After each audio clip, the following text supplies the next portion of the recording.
नमस्कार दोस्तों, मैं पंकज। स्वागत है आपका अपने YouTube चैनल स्टेनो गुरुजी में। दोस्तों, आज का जो डिक्टेशन है 80 शब्द प्रति मिनट की स्पीड से, जो आपके आने वाले स्किल टेस्ट के लिए बेहद लाभकारी है, जिसका PDF आपको हमारे टेलीग्राम ग्रुप में मिल जाएगा।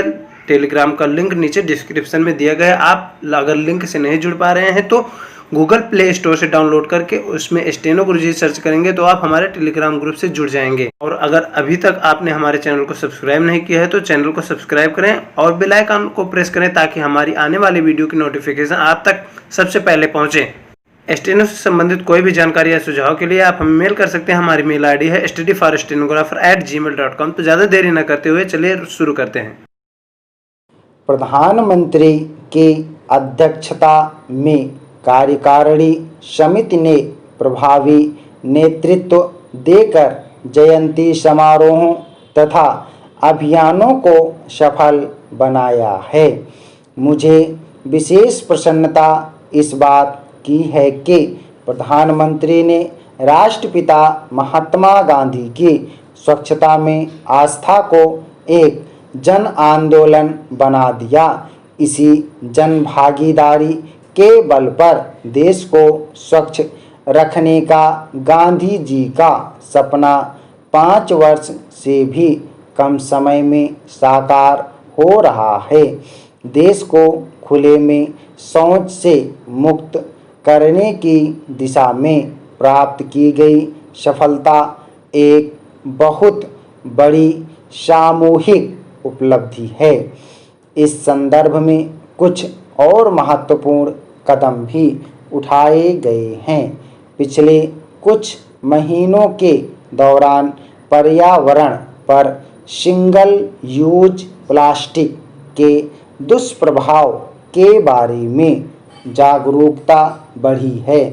गांधी जयंती से जुड़े अनेक कार्यक्रमों में युवाओं के उत्साह से यह भरोसा होता है कि गांधी जी की विरासत हमारी अगली पीढ़ियों के हाथों में सुरक्षित है।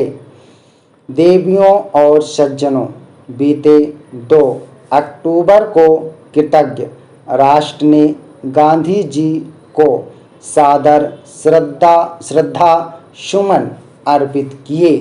देश और दुनिया में उनके जीवन तथा कार्यों का विभिन्न माध्यमों से स्मरण किया जा रहा है। उदाहरण के लिए गांधी जी के 150वें जयंती वर्ष के उपलक्ष्य में महात्मा गांधी के प्रिय भजन वैष्णव जन तो तेने कहिए को विश्व के लगभग 155 देशों में वहाँ के कलाकारों ने अपना स्वर दिया है।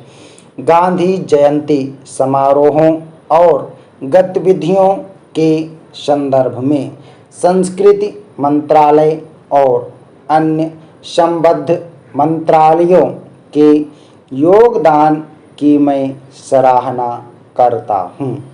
गांधी जी का जीवन भी उनका संदेश था। उनके जीवन से जुड़ा गुजराती भाषा के महान कवि और सच्चे गांधीवादी श्री उमाशंकर जोशी द्वारा लिखित एक संस्मरण साझा करने योग्य है। गांधी जी सवेरे जल्दी उठकर हाथ मुंह धोने के लिए साबरमती नदी पर जाते थे। नदी से पानी लेने के लिए वे एक छोटी सी लुटिया का इस्तेमाल करते थे।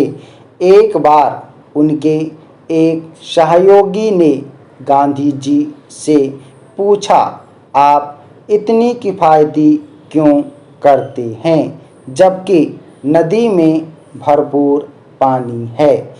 गांधी जी ने उनसे पूछा, मेरा चेहरा साफ हुआ या नहीं? इस पर जवाब में कहा कि हाँ, चेहरा तो साफ हो गया है। तब गांधी जी ने कहा, फिर क्या समस्या है? क्या यह जरूरी है कि हम कई लोटा पानी बर्बाद करें? गांधी जी ऐसे विकास के हिमायती थे जो मानवता और प्रकृति दोनों के लिए हितकारी हो। सन 1909 में जब भारत में आधुनिक उद्योगों का आगमन हो ही रहा था, तब गांधी जी ने अपनी पुस्तक हिंद स्वराज के माध्यम से दुनिया को यह संदेश दिया कि वे आधुनिकता से आगे भी थे और ऊपर भी। स्वतंत्रता के समय हमारे प्रथम गृह मंत्री सरदार वल्लभ भाई पटेल ने अनुभव किया कि जब तक एक योग्य और कुशल अखिल भारतीय सिविल सेवा नहीं होगी, तब तक भारत संगठित और सुशासित नहीं हो सकता। आवश्यक नौकरी, सुरक्षा होने और राजनीतिक कार्यपालिका को निष्पक्ष सलाह देने के लिए इस सिविल सेवा की आवश्यकता थी। मुझे आपके बीच उपस्थित होकर प्रसन्नता हो रही है। मैं राष्ट्रपति भवन में आपका स्वागत करता हूं और भारतीय प्रशासनिक सेवा में चुने जाने पर बधाई देता हूं। अखिल भारतीय सेवाओं ने देश के विकास और अर्थव्यवस्था की प्रगति में एक अहम भूमिका निभाई है। इसके बावजूद हमें अपनी युवा आबादी और समाज के गरीब और पिछड़े तबकों की उम्मीदों पर ध्यान देना होगा।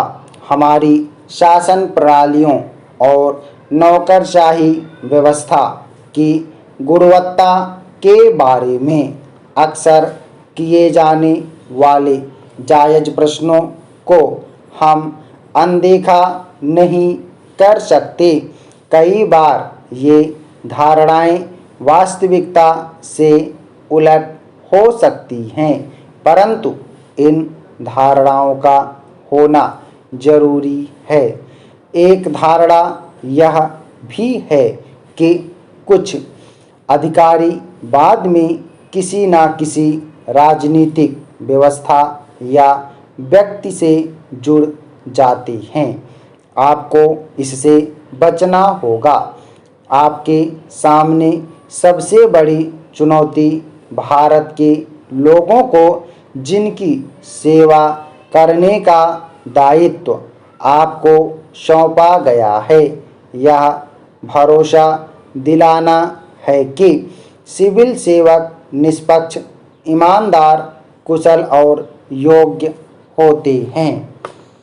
जनसेवक के रूप में आपका व्यक्तिगत आचरण अनुकरणीय होना चाहिए। आपके कार्य संबंध आचरण में ईमानदारी और निष्ठा, विनम्रता और भारत और हमारे समाज की अनेकता के प्रति संवेदनशीलता को होना बहुत ज़रूरी है।